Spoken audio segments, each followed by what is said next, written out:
বানাবো ইলিশ শোল মাছ মাথা ভেজে নিয়েছি, পেঁয়াজ ভেজে নেব, লাউ দিয়ে ঘন্ট বানাবো। এখন দিয়ে দেবো লবণ,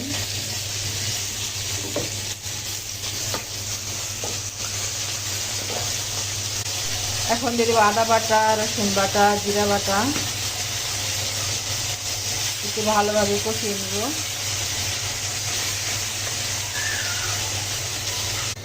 এখন দিয়ে দিচ্ছি হলুদের গুঁড়ো, মরিচের গুঁড়ো, এটা ভালোভাবে কষিয়ে নেব।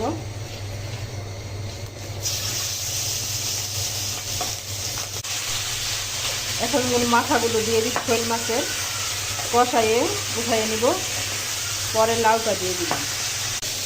লাউটা দিয়ে দিচ্ছি, এখন মাছটা উঠে নিচ্ছি মাথাগুলো, এটা এখন ঢাইতে দিব।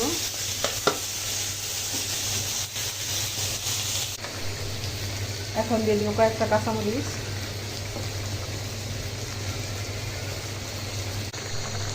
এতে মাছগুলো দিয়ে দিচ্ছি, মাথাগুলো শোল মাছের, একটু পানি দিয়ে এখন ঢাইতে দিব। এখন দিব ধনিয়া পাতা,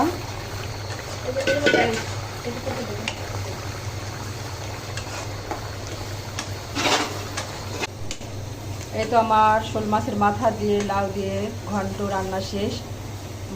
মজাদার সুস্বাদু একটা রান্না, এইভাবে বানিয়ে খাই দেখবেন কেমন লাগে। এই তো আলহামদুলিল্লাহ আমার রান্না শেষ। ভালো লাগলে লাইক, কমেন্ট, সাবস্ক্রাইব করবেন।